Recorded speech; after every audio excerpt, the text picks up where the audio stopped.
Start der Tour de France in Lille und wir sind beim Grand Départ unterwegs im Paddock der Teambusse und schauen uns nochmal die neuesten Teambikes für euch an. Gestern waren wir schon in Hotels unterwegs und haben das Rad von Remco Evenepoel, Räder von Red Bull Bora Hansgrohe und von Tadej Pogačar sogar für euch aufgenommen. Schaut euch das Video an, jetzt geht's los.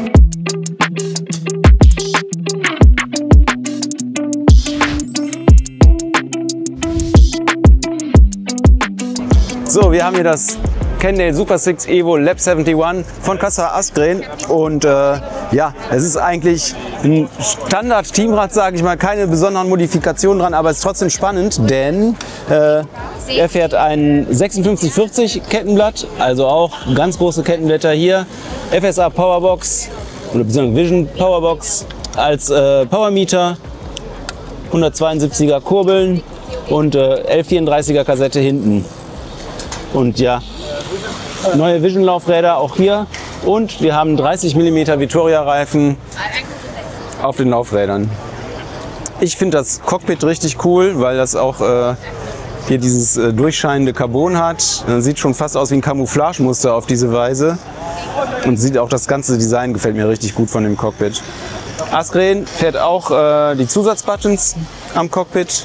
Ja, und was ich noch gesehen habe, die Bremsbeläge sind auf jeden Fall nicht die Standard Shimano Bremsbeläge, haben grüne Belagsträger. Das könnte sein, dass das Swiss-Stop Beläge sind, die Education First hier benutzt. Und ja, 3D gedruckter Sattel, Physik Argo, das Rad von Kaspar Asgreen. Lackierung sowieso ein Highlight natürlich. Die Busse sind noch cooler fast als das Rad, finde ich, mit diesem Spielkartendesign. Aber das Rad ist auch ein Highlight. Wahoo Speedplay-Pedale mit diesen Dimples unten, auch hier. Hier haben wir noch was ganz Neues von POC, und zwar ist das der Cytel Lighthelm, den hier das EF-Team fährt. In mega pink.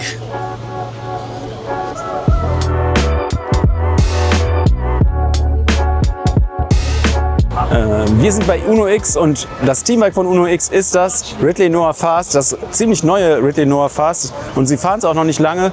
Was auffällt an dem Rad ist erstens der Aero-Reifen vorne, Continental 111 und der ist auf DT Swiss ARC Laufrädern montiert. Ich glaube, es sind noch nicht die ganz neuen Laufräder, bin ich mir aber jetzt nicht sicher. Doch, könnte sein. DT Swiss ARC 1100 Laufräder, gerade erneuert.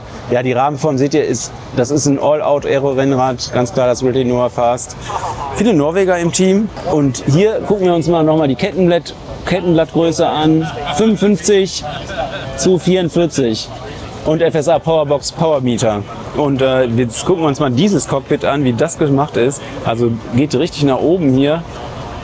Und ja, auch das hat aerodynamische Gründe. Das ist ein neuer Trend bei Aero-Cockpits, dass die nicht mehr so flach gemacht werden, sondern wenn die so lang sind, dass sie dann auch ein bisschen nach oben gehen, im Sinne der Aerodynamik. I mean, how long is it? Yeah, right. So. But I think this is shorter here and longer here, so maybe 170. Wow, impressive. So it's special made. Have a great tour then. Der erste Bus mit externer Kaffeemaschine, den ich gefunden habe bei dieser Tour de France, Tudor Cycling. Und ja, wir gucken mal, ob wir auch noch ein Rad finden. Die neue BMC Team Machine SLR 01. Und ja, wir sind natürlich bei Tudor Cycling, die das Rad jetzt fahren, gerade erschienen. Hier das Rad von Matteo Trentin.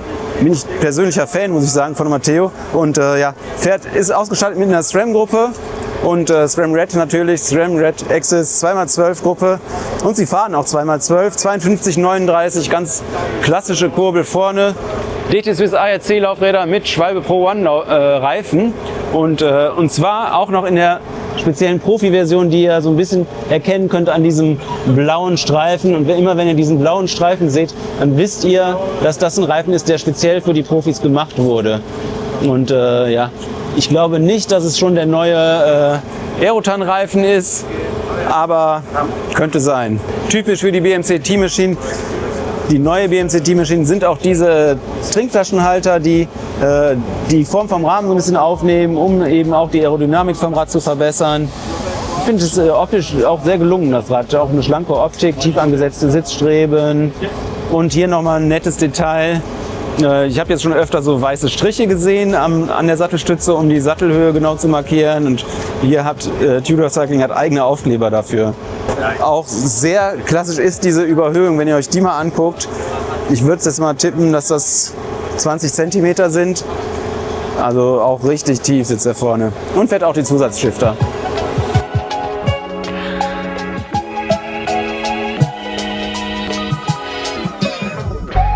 Wir sind mal stehen geblieben beim Velia Filante SLR von Groupama FDJ. Und warum, das seht ihr, wenn Thomas jetzt mal gleich so richtig drauf hält auf die Lackierung. Ist auch so eine Eis-Splatter-Lackierung, wie die jetzt auch ein bisschen in Mode sind, wie wir die auch schon bei Canyon gesehen haben.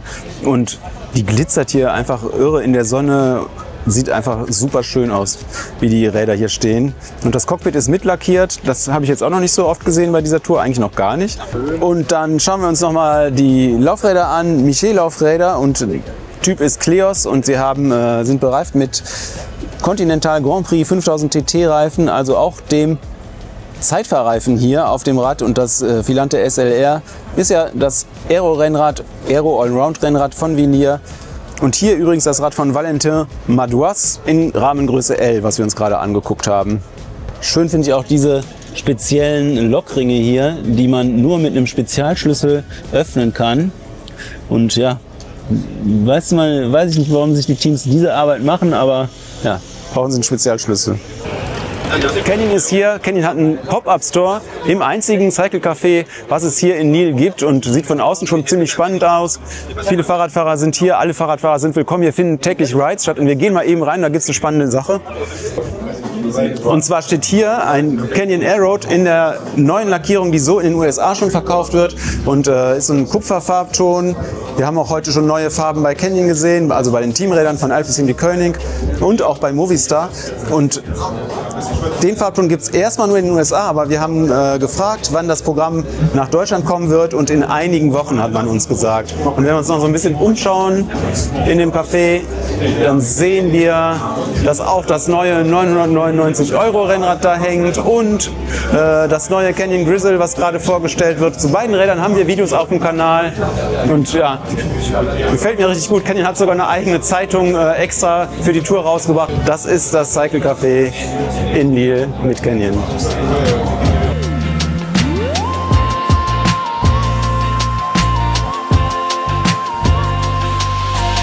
Wir sind bei Red Bull Bora Hansgrohe im Teamcamp, und mit einer imposanten Anzahl von Bussen und Teamtrucks hier um uns herum steht hier im Mittelpunkt das Rad von Primož Roglič, das Tamac SL8, S-Works Tamac SL8 natürlich, und in der leichtesten Version, also nach wie vor eins der leichtesten Aero-Allround-Rennräder im Peloton mit diesen klassischen Rohrformen. Ein paar Besonderheiten hat das Rad, nämlich zum einen ist das dieser neue Roval Rapid CLX3 Carbon-Laufradsatz. Da hat Specialized nochmal tief in die Aerotrickkiste gegriffen und andere Felgenprofile entwickelt. Außerdem kommen Carbonspeichen von Aris zum Einsatz.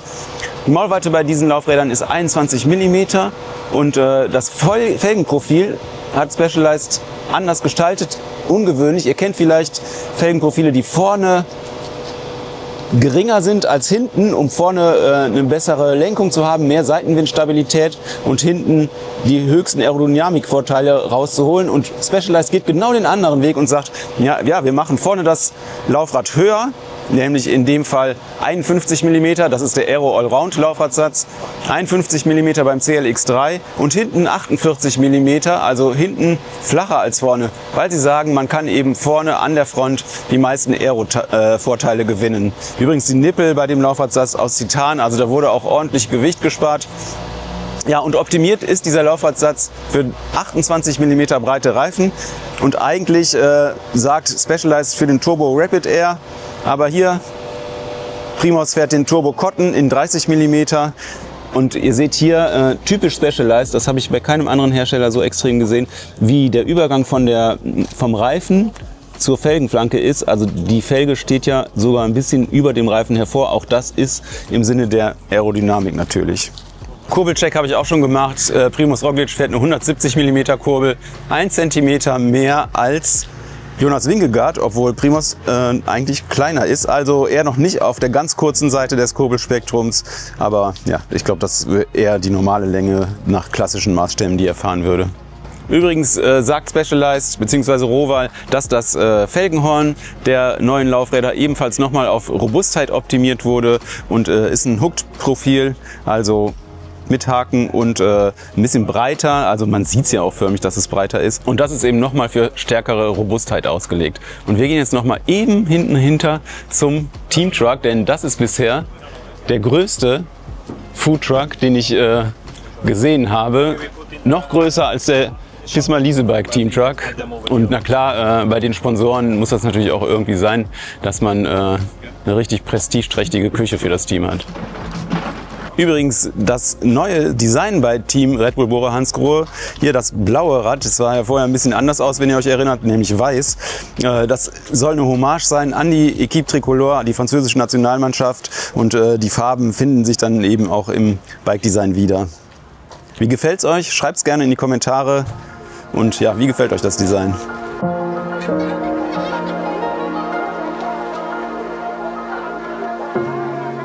Wir konnten das Rad von Remco Evenepoel bekommen. Nicht dieses Rad in der Speziallackierung, was auch gerade vorgestellt wurde zur Tour de France, aber dieses Rad ist das Rad in der Lackierung zu seiner Olympiamedaille und ja, natürlich golden wie die Medaille und sogar golden hier an der Sattelstütze. Und er wird dieses Rad auch in der Tour de France fahren. Er wird nur an den ersten Tagen das gerade neu lackierte fahren und danach auch auf dieses umsteigen. Und schauen wir es uns kurz an. Wir haben eben schon in den Red Bull Bora Hansgrohe Rädern die neuen Roval Rapid Laufräder gesehen, CLX3. Und hier, Remco fährt anscheinend die Sprintversion mit der höheren Felge, mit der 64 mm hohen Felge vorne. Und hinten ist es entsprechend auch eine flachere Felge. Maulweite bei diesen Felgen ist die gleiche. Auch Remco bevorzugt anscheinend die Turbo-Cotton-Reifen vor den Rapid Air TLR-Reifen, also auch der leichtere Reifen hier bei Remco. Ja, normales Roval Rapid Cockpit auch bei Remco am Start. Hier der Schriftzug Wolfpack. Das der Beiname von Soudal Quickstep, schon seit Jahren. Ansonsten der Specialized Power Mirror Sattel an Bord. Im 3D-Druckverfahren, jetzt mit dieser geschlosseneren Satteldecke als früher. Und ja, ansonsten wirklich ist eigentlich die Lackierung das, was dieses Rad wirklich zum Glänzen bringt. Noch was ganz anderes, abseits von dem Rad, richtig spannend. Ich habe eben mit dem Aerodynamikingenieur des Bekleidungsherstellers des Teams Castelli gesprochen und gerade heute bringen sie eine Pressekonferenz zum Thema Aerodynamikoptimierung für Remco Evenepoel und auch für Tim Merlier, der auch hier im Team fährt. Und sie haben sich die Sitzhaltungen angeguckt und die Kleidung der beiden Fahrer und nochmal die Aerodynamik optimiert. Und zwar gab es da bei Tim Merlier sehr interessante Ergebnisse. Der Tim Merlier, ja der Sprinter des Teams, und für ihn wollten sie einen neuen Anzug entwickeln, der gezielt auf die dynamischen Bewegungen beim Sprint optimiert ist. Das heißt nicht einfach nur mit einer Puppe, sondern wirklich auf den sprintenden Tim Merlier optimiert und haben sich deswegen 13 neue Anzüge schneidern lassen, sind mit Tim Merlier in den Windkanal in Mailand gegangen und haben sich alle Sitzpositionen angeguckt und die interessantesten Ergebnisse ganz kurz zusammengefasst. Eine Sache ist, Tim Merlier hat eine super konstante Sitzposition. Wenn er einen Anzug anhatte, dann konnten sie fast keine Unterschiede in den Sitzpositionen zwischen den verschiedenen Messungen vorstellen. Also wenn er sitzt, ist super gerade auf dem Rad. Und die nächste spannende Sache ist fast noch spektakulärer, denn man würde ja denken, wenn jemand aus dem Sattel geht, um zu sprinten und die Ellbogen so weit nach außen stellt, dann ist die Aerodynamik futsch. Aber bei Tim Merlier war das anders. Er war in der Sprintposition wirklich gefahren im Windkanal schneller, also hatte einen geringeren CDA-Wert als in der Sitzposition. Und das ist wirklich erstaunlich. Und man hat spekuliert, warum das vielleicht der Fall ist. Und es könnte daran liegen, dass Merlier so eine wirklich schmale Hüfte hat und die Ellbogen weit ausbreitet im Sprint und dass dadurch hier genug Platz ist für die Luft, um durchzuflutschen. Und dadurch hat er einen Vorteil im Sprint, einen echten Vorteil durch seine Körperform, kann man sagen. Und was den Anzug angeht, sie haben herausgefunden, dass er in dem Standard-Zeitfahreranzug oder in dem Standardanzug, den er sonst trägt, genauso schnell ist, dass es auch der schnellste Anzug ist in der Sprintposition, nämlich der Sanremo 8S. Und den wird er dann auch tragen. Und für Remco Evenepoel gibt es auch einen neuen Anzug und der macht ihn sogar noch 2% schneller, also 2% geringeren CDA-Wert wird er haben. Ja, und ich bin gespannt. Tim Merlier wird natürlich auf Sieg fahren in der ersten Etappe der Tour de France. Und das Ziel ist wirklich, hier ins gelbe Trikot zu fahren. Und ich bin gespannt, ob er da gegen die anderen Sprinter einen Vorteil hat. Hart umlagert das Colnago V5 RS von Tadej Pogačar. Und ein ganz schneller Blick drauf. Und zwar einmal neu sind da dran die NWSES 4.5 Pro Laufräder mit neuer Felgeninnenweite und nicht ganz so hohen Felgenprofilen wie die SES 4.5, die ihr schon kennt. Leichtere Narben, 298 Gramm oder so soll das ganze Narbenset wiegen. Langer Vorbau natürlich. Pogi fährt hier eine 165 mm Kurbel, Dura-Ace-Kurbel natürlich, Spezial-Keramiklager und ein 54-40 Kettenblatt-Kombination. Außerdem ein Physik Argo 3D gedruckten Sattel und natürlich seinen Hulk-Aufkleber mit Weltmeisterhose auf dem Vorbau. Nicht am Rad die Continental Archetype Reifen, die Conti gerade vorgestellt hat, speziell für das Team UAE XRG Emirates. Und ja, die sind hier nicht montiert, hier sind die Grand Prix TT, die wir jetzt auch schon an vielen Rädern hier bei der Tour gesehen haben. Und das hat seinen Grund darin, dass die neuen NWSES 4.5 Pro Laufräder für 28 mm breiten Reifen optimiert sind. Das Rad, nachdem sehr viele von euch gefragt haben, dass wir es porträtieren sollen, das Colnago Y1 RS von Tadej Pogačar. Und das ist natürlich, wie man sofort sieht, das Aero-Rennrad im Stall. Ich finde es richtig krass, wie das hier vorne nach vorne geht. Und wenn man den Lenker dreht, dann dreht sich hier vorne dieser Teil vor dem Steuerrohr auch noch mit. Und dann kommt da zum Vorschein, wie da hinter Colnago steht. Ich mache es einfach mal. Da sieht man auch nochmal Colnago, finde ich richtig cool gemacht. Und ja, hier seht ihr auf dem Cockpit den Namen von Tadej. Cockpit hat natürlich auch eine sehr spezielle Form. Trifft nicht jedermanns Geschmack, gab es schon sehr verschiedene Reaktionen zu. Und ganz neu an dem Rad ist auch ganz frisch ein 3D-gedruckter Halter. Den konnten wir eben am Teamtrag schon so ein bisschen im Detail sehen für den Wahoo Element Bolt 3. Und ja, der sorgt eben auch dafür, dass die ganze Aerodynamikarbeit, die hier in dieses Cockpit gesteckt wurde, nicht wieder an dieser Stelle verschenkt wurde. Tadej fährt hier auch mit Zusatzschiftern. Die Shimano Dura Ace Di2 2x12 Gruppe muss man schon fast nicht mehr sagen. Wenn Shimano an Bord ist, dann natürlich Shimano Dura Ace Di2. 54-40 Kurbel vorne montiert und 1134er Kassette. Das ist auch ja, ziemlich genau der Standard, was alle Teams fahren. Dura Ace Pedale auch. Schauen wir uns noch mal den Rahmen ein bisschen an. NWSES 4.5 Laufräder und wir haben ja eben am anderen Rad von Tadej Pogačar gesehen, dass diese neuen NWSES 4.5 Pro Laufräder gefahren wurden und diese Laufräder sind aber noch für 30 mm breite Reifen optimiert und hier ist auch ein 30 mm breiter Reifen drauf, nämlich der neue Continental Archetype Reifen, der eigentlich speziell für das UAE-Team entwickelt wurde. Mit Conti zusammen und ist aktuell vielleicht einer der schnellsten Reifen im Peloton überhaupt. Auf jeden Fall der schnellste Continental-Reifen, der im Moment am Markt ist. Letzter Blick vielleicht noch auf den Sattel. Physik Argo und mit 3D-Druck. Auch am anderen Rad war der gleiche Sattel montiert. Und hier haben sie, glaube ich, noch so extra den Sponsor noch mal draufgeklebt, damit man das auch sehen kann, weil das wäre hier ansonsten gar nicht an dem Standardsattel. Keramiklager auch wie beim anderen Rad an Bord. Sonst fällt mir dazu nicht mehr viel ein. Wie gefällt euch das Rad? Schreibt es gerne in die Kommentare. Das Weltmeister-Design am Y1 RS von Colnago für Tadej Pogačar.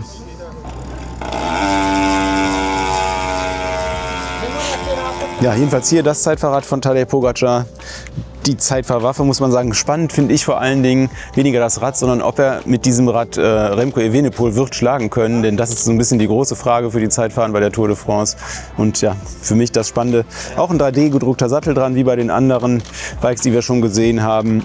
Kein Hulk am Cockpit, aber hier selbst zugeschnittene Einlagen an diesem Aero-Auflieger-Cockpit. Nicht ganz so eng zusammen, wie ich es hier schon gesehen habe bei der Tour de France. Diese Auflieger, die sind offensichtlich hier auch speziell für Tadej gemacht, denn das ist alles hier, sieht man an den Strukturen, dass das handlaminiert ist und auch diese aufgeklebten Schaumpolster, die sind eher zugeschnitten auf ihn und nicht irgendwie industriell gefertigt. Und hier ein Zusatzschaltknopf an jeder Seite eingebaut. Ansonsten das Cockpit sieht ziemlich standardmäßig aus, also die Base Cockpit. Und ja, natürlich Trinkflasche integriert hier unten. Ich glaube, ich habe es noch nie gesehen, dass jemand daraus getrunken hat bei einem Zeitfahren. Verbessert mich in den Kommentaren, wenn ihr es schon gesehen habt. Ja, NWSES Laufräder und vorne richtig hoch in dem Fall. Und schmalere Grand Prix TT Reifen, Grand Prix 5000 TT Reifen als an den anderen Bikes. Der Optik nach würde ich auf 25 mm tippen. Und NW Pro Narben, auch mit diesen silbernen Speichen, die wir auch schon am anderen Laufrad gesehen haben. Ja, das Zeitfahrrad von Tadej Pogačar. Ein richtig schnelles Teil. Und er fährt natürlich ein richtig großes Kettenblatt an diesem Rad, nämlich 62 Zähne aus Carbon und auch die Zähne selber sind aus Carbon, also viele Kilometer kann man damit nicht machen. Ja, und dann habe ich mir noch mal angeguckt, das Vorderrad, das hat eine Felgentiefe von 90 mm, also richtig tief auch am Vorderrad. So, Stau im Paddock und wir gehen mal eben durch zu Cofidis und gucken uns die Look-Räder an. Look Cofidis, wie Hannes sagen würde. Hier das Look von Emanuel Buchmann bei Team Cofidis. Glück, dass wir dieses Rad ausgerechnet das von Emanuel Buchmann gefunden haben. Und er fährt 172,5 mm Kurbeln, wie ich gerade gesehen habe. Ja, das Rad in einer neuen Lackierung, erstmal zur Tour de France erschienen jetzt. Und ja, und auch das einzige Rad im Peloton mit der neuen Campagnolo Super Rekord 2x13 Gruppe. Ich versuche gleich noch mal zu sehen, welche Übersetzung er fährt. Campagnolo Bora Ultra, Laufradsätze dran, Selle Italia Sattel, eigenes Cockpit von Look. Und ja, hier ist richtig jede Menge los. Natürlich auch Look Pedale und jetzt wird hier abgesperrt. Also, das Rad von Emanuel Buchmann, ganz kurz noch mal gesehen. Das war's.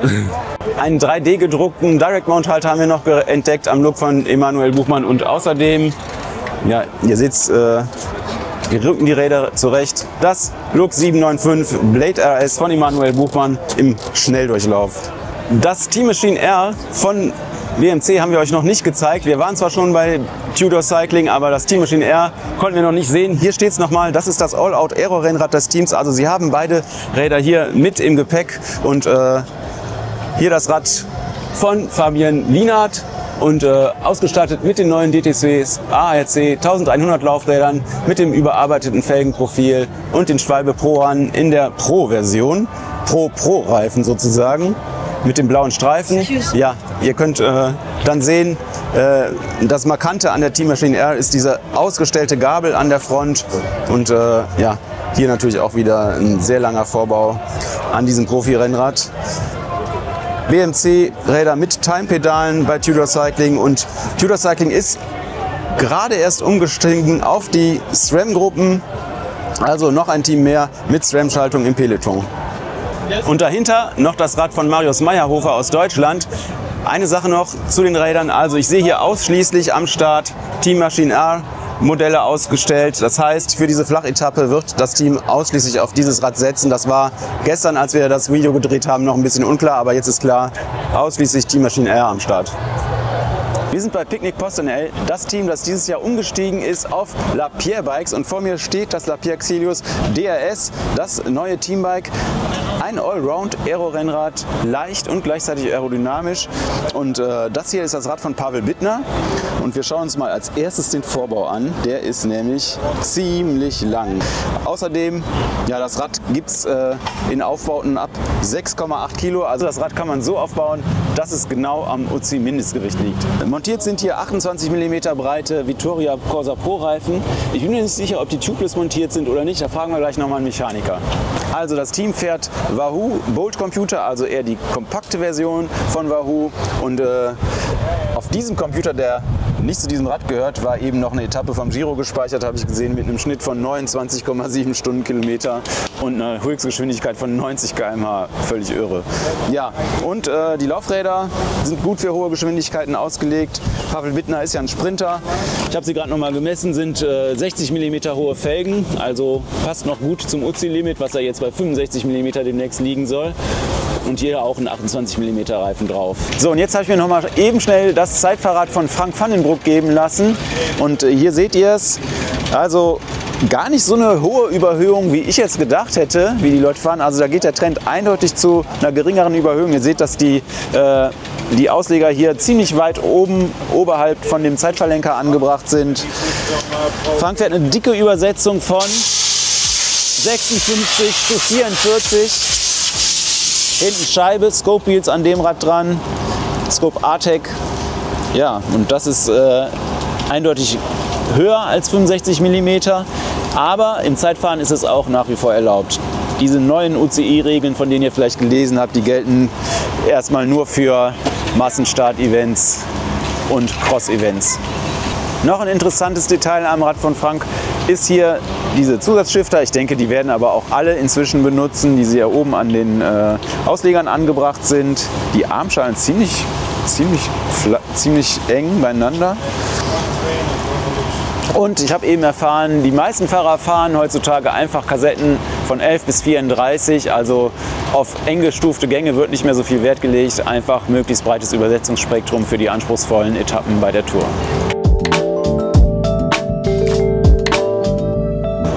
Wir sind bei Israel Premier Tech und Israel Premier Tech, da fährt Pascal Ackermann, einer der Fahrer, die heute beim Grand Depart eine Chance auf einen Sprint-Sieg, vielleicht nicht, aber eine weit vorne Ankunft haben. Und ja, er fährt das Vector Ostro VAM, das Aero-Rennrad von Vector in einer super neuen Lackierung mit so einer Art ja, Wasserfarbendesign, sage ich mal, in rosa und hellblau gestaltet. Jedes Rad ist anders lackiert, also alles Unikate, auch beim Team, aber auch in der Serie, wo es das Rad auch gibt.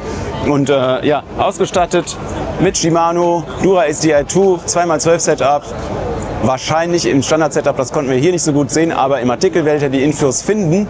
Und ja, die Vector Ostro VAM bei Israel Premier Tech. Ja, und dann seht ihr, wie der Prototyp, den wir gestern auch noch kurz filmen konnten, von der UCI geprüft wird auf neue Verfälschungen, vielleicht Motorenprüfung ist das. Ich habe auch schon gesehen, wie sie unter dem Oberrohr nach Schaltern suchen manchmal. Ja. Auf dem Tablet könnte er sehen, wenn irgendwas eingebaut wäre, aber da stand jetzt die ganze Zeit eine 0. Das Vector Prototype Aero Rennrad haben wir euch schon bei der Eurobike ausführlich gezeigt. Hier bei der Tour de France ist es am Start. Es hat ja schon eine Etappe bei der Dauphiné-Rundfahrt gewonnen und ja, wie ich gehört habe, ist es auch bei der ersten Etappe der Tour de France am Start. Unter anderem, um den Sprint anzuziehen für Pascal Ackermann. Ganz kurzer Blick auf dieses Rad, also natürlich diese weit ausgestellte Gabel, Black Ink Laufräder mit 62 mm Felgenhöhe und diese super charakteristische Form mit den weit ausgestellten Gabelscheiden und dem weit ausgestellten Hinterbau, wirklich für die Aerodynamikform.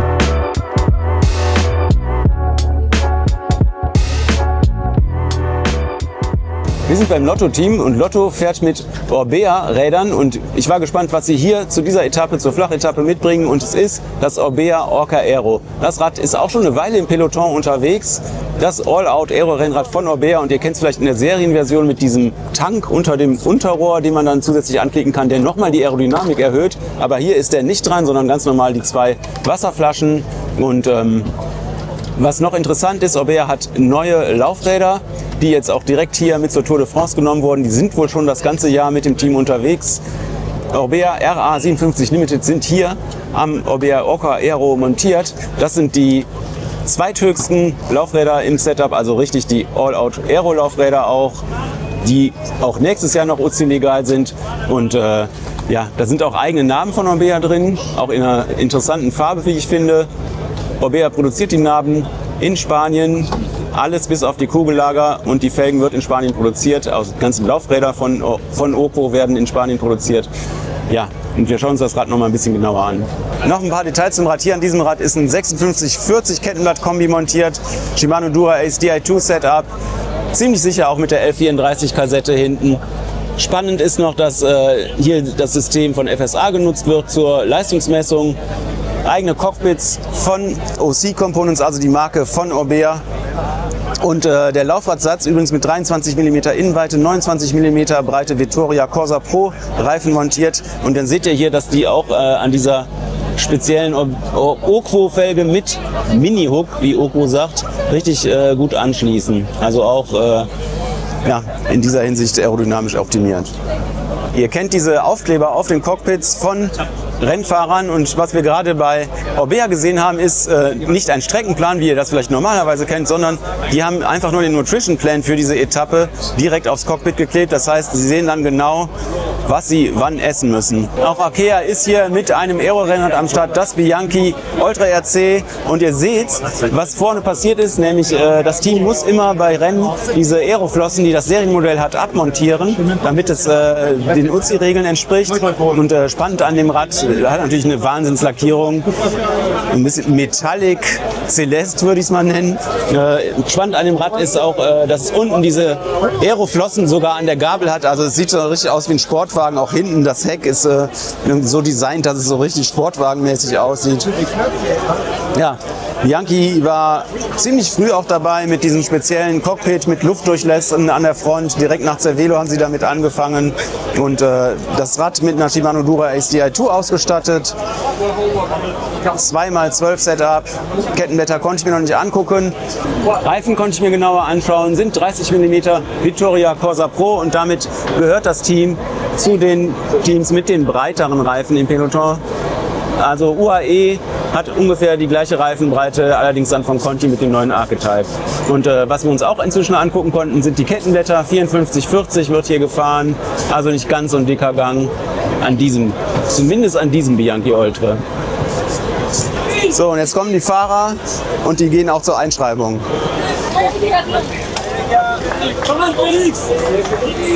So, wir sind bei Ineos Grenadiers und direkt hier hinter diesem Mann steht das Rad von Filippo Ganna und es ist natürlich das Pinarello Dogma und ja, ihr seht, was für einen großen Rahmen Ganna fährt. Das Rad ist schon super bekannt, ist auch schon eins der Räder, was sehr lange schon dabei ist und ja, es geht wirklich sehr eng hierzu, immer bei Ineos, ist richtig so viel los und er fährt den Continental Grand Prix TT-Reifen, wie eigentlich fast alle Teams hier sich für die Zeitfahrversion des Grand Prix-Reifens entscheiden und Tempo über Pannensicherheit stellen in diesem Rennen. Vielleicht wechseln sie ja später noch, aber heute bei der ersten Etappe Grand Prix TT an allen Rädern, die nicht den Archetype haben und den hat eigentlich nur UAE. Das Pinarello Dogma, da sicher eins der umstritteneren Bikes formal im Peloton. Mir gefallen diese geschwungenen Formen, aber wie gefallen sie euch? Okay, nach den ganzen heißen Bikes haben wir jetzt auch ein heißes Gefährt gefunden, und zwar das Gefährt von Thorsten. Hey Thorsten, du bist hier für die ARD und machst die Übertragung. Ganz genau. Ist das deine erste Tour de France jetzt? Nee, es ist schon meine dritte. Ich war schon zweimal komplett dabei und heute ist der Anfang der dritten. Genau. Und du machst jetzt von jetzt bis wann? Von jetzt bis zum Finale in Paris in 21 Tagen. Okay, und was hast du hier dabei alles in deinem Bollerwagen? Das Bier? Musik? Nee, es ist leider nicht Vatertag. Das ist unsere ganze mobile Technik, angefangen von Satelliten, drahtlose Antenne für die Kamera, Kommando hören. Fritzbox hier, ist eine Fritzbox drin, es ist ein großer Akku-Pack drin, wir müssen ja unabhängig Strom haben, es ist eine Live-View drin. Ja, damit wickeln wir die ganze Sendung für die ARD ab. Das heißt, ihr zieht mit eurem Moderator hier von Punkt zu Punkt, wo Ganz ihr genau. eingeplant seid? Start, Ziel, dort eine Moderation, hier ein Interview, gerade wie es gefällt. Wir sehen hier vom Fernseher dann nur den Moderator und wie viele Leute. Du bist jetzt hier, ich sehe noch einen Kollegen von dir. Roundabout 30. 30. Okay, und für euer kleines Team, seid ihr zu viert dann oder zu dritt? Also wenn ein Moderator hier jetzt auf dem Kanal... Also zu viert. Zu viert, okay. Ihr habt dann vorher euren Zeitplan und werdet, du weißt dann, du musst jetzt um 3 irgendwo sein. Genau. Aber wir haben ja noch Radioleute, Social Media, ja, da kommen schon ein paar Leute zusammen. Okay, Wahnsinn. Freust du dich auf die Tour de France oder ist es Stress? Hast du Bammel davor? Ja, es ist das Anstrengendste, was wir im Jahr machen, aber auch das Tollste. Okay, weil die Stimmung cool ist und weil was Besonderes ist? Ja, du siehst jeden Tag was Neues, von irgendwo am Meer, Tag später 3000 Meter hoch auf irgendeinem Bergankunft. Das ist jeden Tag unvorhersehbar, aber ultra spannend. Okay, das klingt geil. Auf jeden Fall. Gut, dann wünsche ich dir eine gute Tour de France und vielleicht bis nächstes Jahr. Danke dir. Tschüss. Wir sind gerade bei XTS Astana und die Fahrer sind gerade leider bei der Einschreibung, aber hier auf dem Dach des Teamfahrzeugs ein ganz besonderes Rad, nämlich erstaunlicherweise von Alexander Vinokurov. Das X-Lab. X-Lab ist ja ein chinesischer Hersteller, der das Team sponsort und sie haben tatsächlich Rahmen, die so leicht sind wie Specialized Rahmen im Programm und Alexander Vinokurov legt anscheinend noch Wert auf seine Olympiamedaille. Das Rad in der goldenen Lackierung. Wahrscheinlich macht er hier noch Ausfahrten, wenn er mit dem Team unterwegs ist. Hier auf dem Teamfahrzeug das Rad von Davide Ballerini bei X-Lab und es ist das Aero-Rennrad von X-Lab und ja, es hat ein Rahmengewicht unter 1000 Gramm, also auch eins der leichteren Aero-Rennräder im Peloton und ihr seht ja, von Davide Ballerini das Rad gar nicht so ein langes Cockpit, wie man erwarten würde. Natürlich auch ein flaches Unterrohr, hier noch so eine leichte Aerotaillierung vor den Trinkflaschen. 54, 40 Kurbel hier dran am Rad und relativ flache Laufräder. Ich denke, das liegt daran, dass es das Ersatzrad ist. Das ist ja auch auf dem Teamfahrzeug. Das X-Lab AD9 übrigens das Modell, was ungefähr 7,4 Kilo wiegen soll in diesem Team-Setup. Nicht genau, wie es hier steht, aber das ist ungefähr das Gewicht. Und wenn ihr das Rad kaufen wolltet, das geht leider in Deutschland nicht, denn X-Lab vertreibt im Moment ausschließlich auf dem chinesischen Markt. Hinter mir das Rad von Enric Mas bei Movistar, auch in einer der neuen Canyon-Lackierungen. Also Canyon hier voll Offensive für sein Custom-Lackierungsprogramm. Und ihr seht diese feinen Linierungen auf dem Rahmen. Enric Mas fährt die SRAM Red Axis auch im Mono-Setup. Und wir gucken uns gleich nochmal seine Kurbellänge ab. Aber ich finde es erstaunlich, dass jetzt immer mehr Teams hier auf dieses Mono-Kettenblatt-Setup umsteigen. Er fährt mit einem 54er Kettenblatt und Cockpit sieht relativ breit aus für seine Körpergröße. Also der hat nicht mehr diese Tendenz zum super schmalen Sitzen. Ja, das Canyon Aero von Enric Mas. Ja, und das Team fährt SIP 454 NSW Aerolaufräder, also auch hier die All-Out-Aero-Version am Start für die erste Etappe. Und auch hier ebenfalls hier der Grand Prix 5000 TT, also auch der Zeitfahrreifen. Ja, und dann sind wir noch mal kurz stehen geblieben am Rad von Gregor Mühlberger. Er hat nämlich auch noch mal so eine besondere Lackierung, ein dunkleres Blau mit so hellblau Metallic Sparkles drauf. Gefällt mir auch sehr gut. Also neben dem Violett Metallic Blau, was Canyon für das Aero hat, ist das jetzt, würde ich sagen, meine zweitliebste Lackierung. Das gibt es da hinten noch mal in einem leicht anders schimmernden Blauton. Ja, richtig viele Lackierungen hier am Start und übrigens das Team fährt Timepedale. Ja, und hier das Teamfahrzeug des Shimano Servicefahrzeugs mit einer 5239er Heldenkurbel, ganz traditionell. Und Shimano Dura SDI Tour Ausstattung, aber nichts große Kassette im Servicefahrzeug, sondern ich glaube, es ist eine 1128er oder sowas. Ja, aber sieht leicht aus. So, und noch spannender an dem Rad ist eigentlich, dass es eine Variostütze an Bord hat und einen Schnellspanner. Das heißt, das kann man super flexibel auf die Fahrergröße einstellen. Es ist wirklich ein Rad für Notfälle. Und ja, schaut euch den Rahmen mal an. Welches Rad könnte unter diesem blauen Lack stecken? Schreibt es uns in die Kommentare. Gerade ist Remco Evenepoel zur Einschreibung gefahren. Wir sind angekommen am Besenwagen und damit auch am Ende von diesem Video. Ich hoffe, ich konnte euch etwas Tour-Profi-Rennradtechnik nahebringen. Ich hoffe, ich habe alles richtig gesehen und richtig gesagt. Wenn nicht, verbessert mich gerne in den Kommentaren. Das war's. Tschüss vom Grand Départ der Tour de France 2025 aus Lille.